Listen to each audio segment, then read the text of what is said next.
Choisis la vie, les compensations.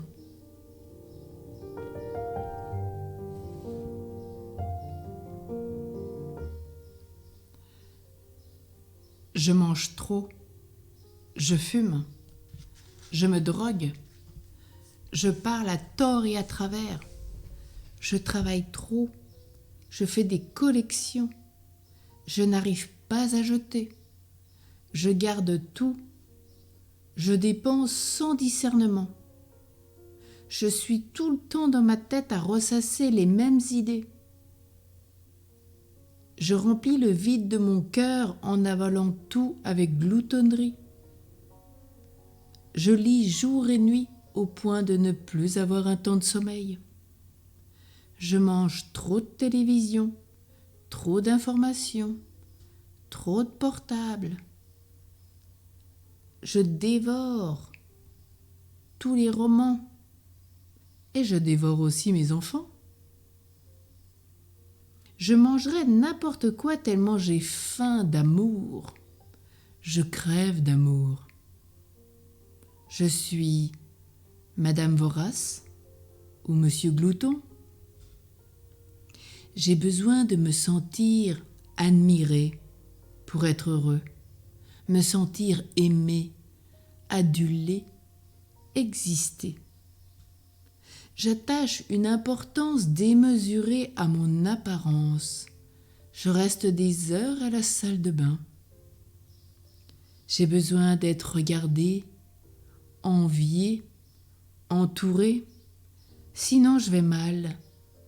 Je me sens vide, non reconnu, autant dire inexistant. Si à l'instant même, je me laissais regarder par Jésus, si je l'écoutais murmurer mon prénom avec amour, peut-être aurais-je l'inspiration de me tourner vers ce qui peut m'aider à opérer un changement intérieur, une conversion,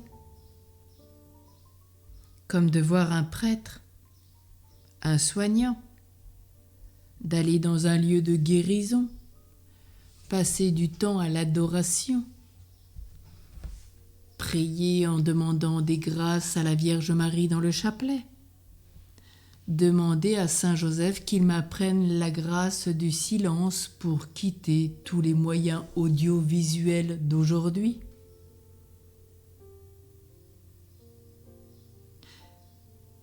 Peut-être prendrai-je un temps de retraite spirituelle en silence, de 2 jours, 3 jours, 1 semaine, 15 jours. J'ai besoin de me rassasier d'autre chose que de nourriture, au point que je ne vois plus que cela.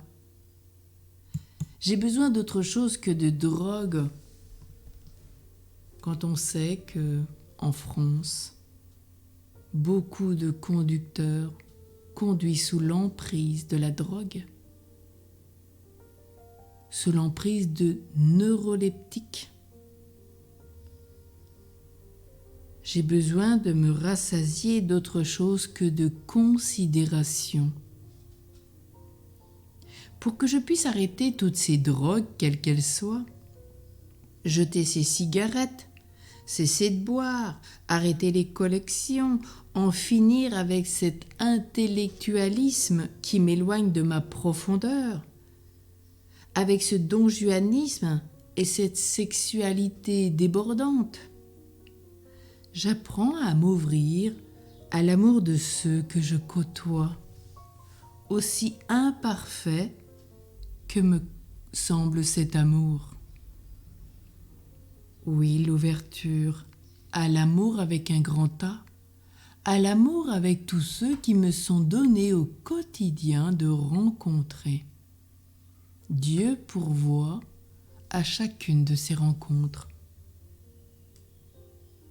Et aussi imparfait que cela me semble, cet amour me comble. Que je sache me laisser aimer par mes proches, en me montrant vulnérable à mon tour, en accueillant leur aide, même si pour certains disent « je suis capable de tout faire, je n'ai besoin de personne ». Eh bien aujourd'hui, j'accueille leur aide, je fais toutes choses autrement. Et en acceptant de voir que moi aussi j'ai besoin d'eux. J'ai besoin d'être en relation avec les autres. Et en leur manifestant aussi de l'amour. Ils ont besoin de moi, j'ai besoin d'eux. C'est vital. Et cela évitera toutes ces compensations au point qu'il n'y avait plus de place que pour cela. Aujourd'hui, je peux me laisser habiter par la présence de Jésus, le silence, la rencontre de ceux qui me sont donnés et savoir vivre un silence des yeux, un silence des oreilles, le silence du cœur, le silence de la tête, où là je serai pleinement comblé comme l'ont été Marie et Joseph.